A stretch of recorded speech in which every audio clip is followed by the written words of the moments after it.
and today I want to talk to you about how you can celebrate the best season of the year. I'm glad you're here. Let's get into it.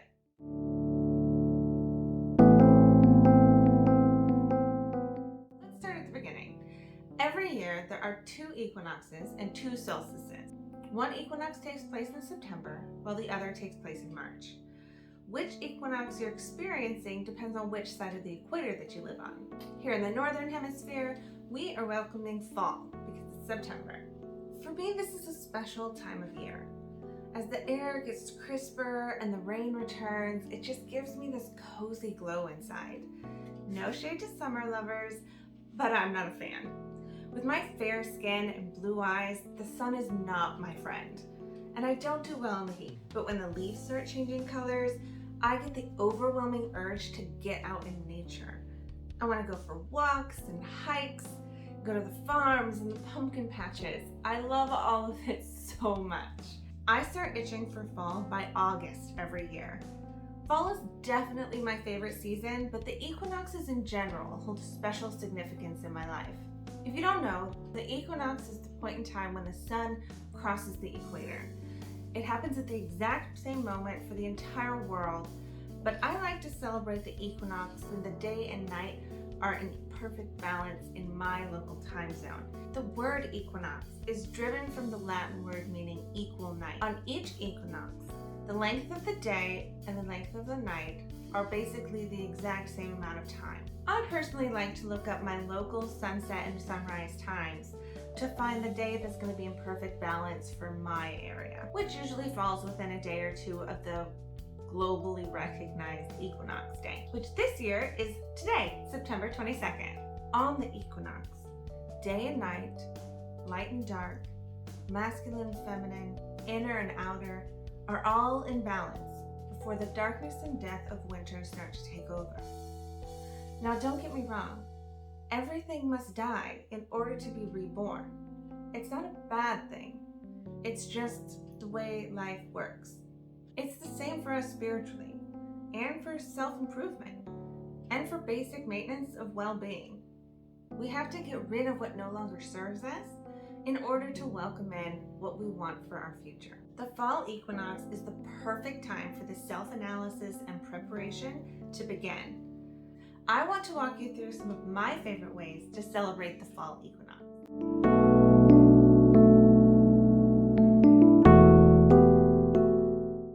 My number one tip is always to get out in nature. Do whatever you like to do outside. Go for a hike or just a walk around your neighborhood. Hang out in your backyard or go on a wild adventure. It doesn't really matter. Just get outside, connect with nature, and if you have the opportunity to dance in the rain, do so.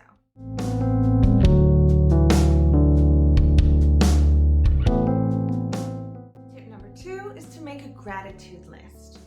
Make a list of everything you're thankful for as a way of collecting your inner harvest. If you don't know where to start with the basics. The food that you have to eat, the roof over your head, your family, whatever is important to you. The rest will flow out of you once you get started.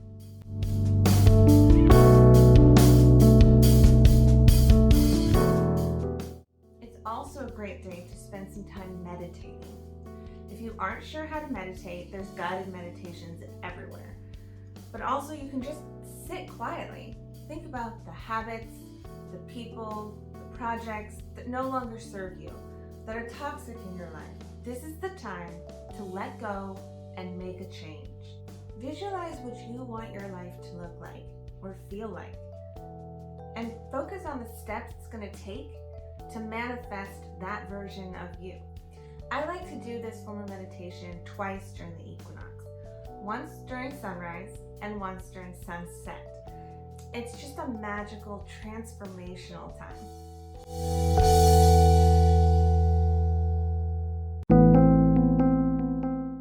can also use this time to restore balance to your home. You can do this by doing a fall deep cleaning. Get rid of anything that you no longer need to make room for future abundance. You can also use this time to get organized and create a framework for your daily routine. A daily rhythm can increase productivity and assist with time management.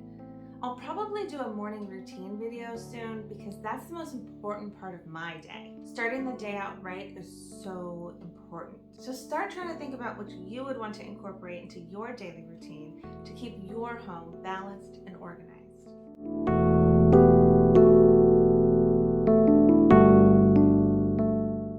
In the same vein, it's a great time to start something new. This time of year is a great time to work on yourself and let go of things that no longer serve you.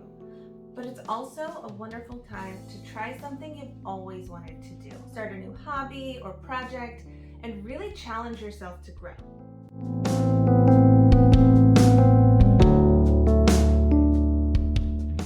If you have kids, it's so fun to get them inspired and involved through nature crafts. Get outside and find all the beautiful offerings just falling to the ground this time of year. Gather whatever nature items they find interesting or pretty and make something with it.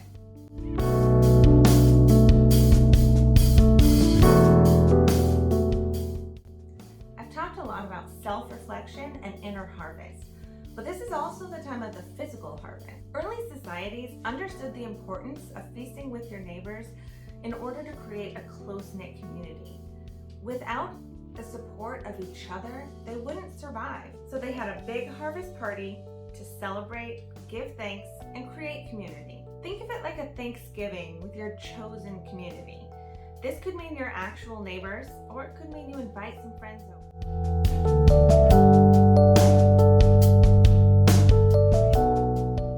While our friends are over, we light a fire in our fire pit out back. As long as it's safe to do so, please check your local restrictions first. We like to sit around the fire and share drinks and stories and laughter, and I cherish those memories we've created around the fire.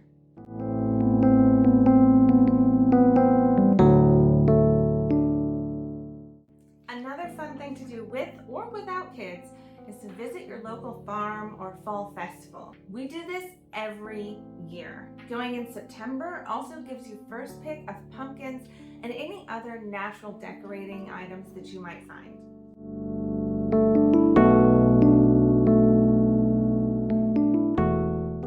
Speaking of decorating, this is the perfect time to decorate your house for fall.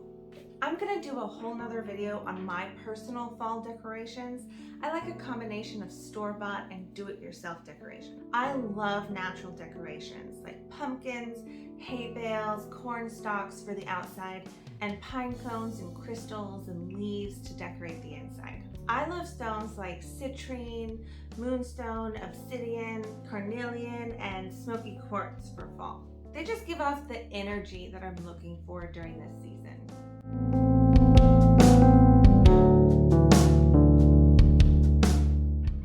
When planning your harvest feast, try to consider in-season, locally grown foods for your meal. It's even better if you have a garden and you've grown some of it yourself. Our garden produced a wonderful harvest of eggplants, tomatoes, zucchini, and squash this year. Traditional autumn harvest foods include corn, apples, zucchini, squash, pumpkins.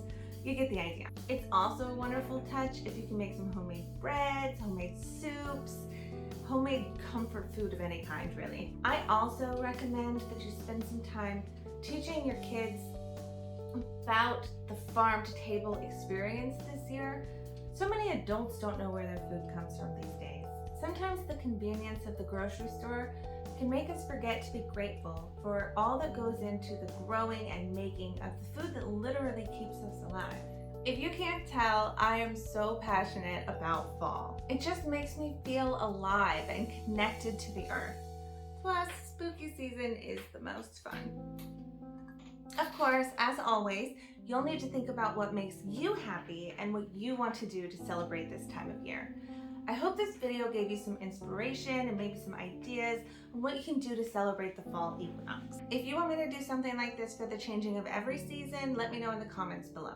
If you want more of me, you can find my blog at fortnitthoughts.com and my podcast at crimeandconjure.com or any of the streaming platforms. I post here on YouTube every Wednesday, and I am completely open to any ideas and suggestions you have for videos you'd like to see. If you like this video, hit that like and subscribe buttons and hit the bell so you know when my next video comes out. Later!